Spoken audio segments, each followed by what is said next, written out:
Okay, good morning, ladies. I had a couple of questions to answer for you today. One person asked me about our family and how we decided when and how many children to have.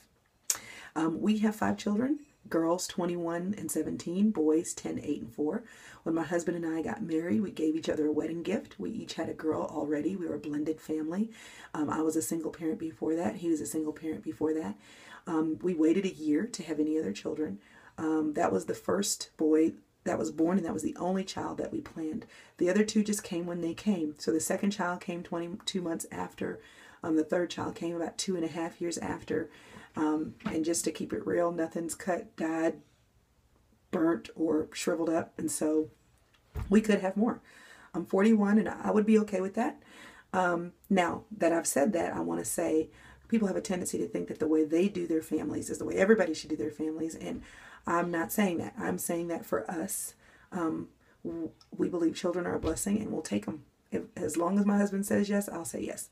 Now, that said, I'm very grateful that our family size is what it is because, as I mentioned before, we've had lots of health challenges in our family. And so our family size is something that I can handle, even if my husband is having a bad day. But I always say if God said he'd give me $1 million because he wanted to bless me, I wouldn't say, oh no, just give me 5,000. I'd want the whole million. So until God says differently, we're open, but we're content if we don't have any more either. I have friends that have 11 and 12 children, and that works for them. I have friends that have 1 or 2 children, and that works for them. I think the bottom line is we all have to go to the Lord and be accountable for the decisions that we make, including the sizes of our families. That's question number 1. Question number 2 was how any encouragement for single parents. I was a single parent for 10 years before I got married.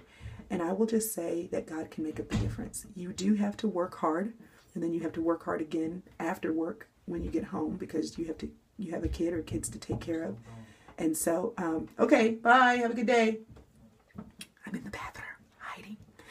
And so, as a single mom, I have to say 2 things. Number 1, it does require sacrifice. There's no way that you can do it all. And even when you're doing as much as you can, you just do the best that you can with what you have. We all have 24 hours in the day. So you work hard, then you come home, you give your kid your best. Don't sweat what you can't give them. Just do your best. But that does mean sacrifice, that maybe you won't be able to watch as much TV as your friends or have as much social engagement as your friends or have as much free time as your friends. And it's a sacrifice that we make because children, the investment that you make in your kids, it lasts a lifetime. So I would say to encourage you that God can make up the difference. When Hagar was in the desert and she thought she was dying, she lifted up her eyes and she saw water. God provided for her, even in a situation where she didn't feel like she could provide for herself. Every day that you're still alive is a day that you have made it. Even if you've made it with some crutches and in a wheelchair, you have made it. And be encouraged. Many a single mom has done it by herself and done a good job with her kids. So you just pray, you ask God to give you guidance, and then every day with every minute that you have, you do the best that you can. You give your kids the best that you can give them. And then just trust God to make up the difference because he will. He is a father to the fatherless. He's a mother to the motherless, and he can fill in the gaps for you too.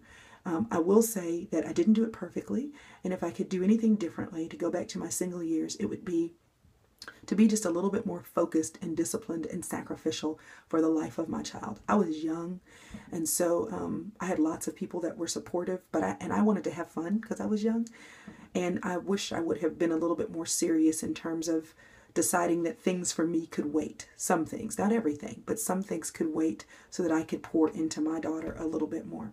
The other thing is I would say people that are in and around you, your church, your family, let them help. Let them know what you need. And I know you don't want to be a burden, but sometimes people want to help and you actually bless them by letting them be a blessing to you. Okay, I hope that helps.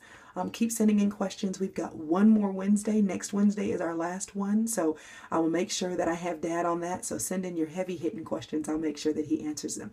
You guys have a great day. Bye.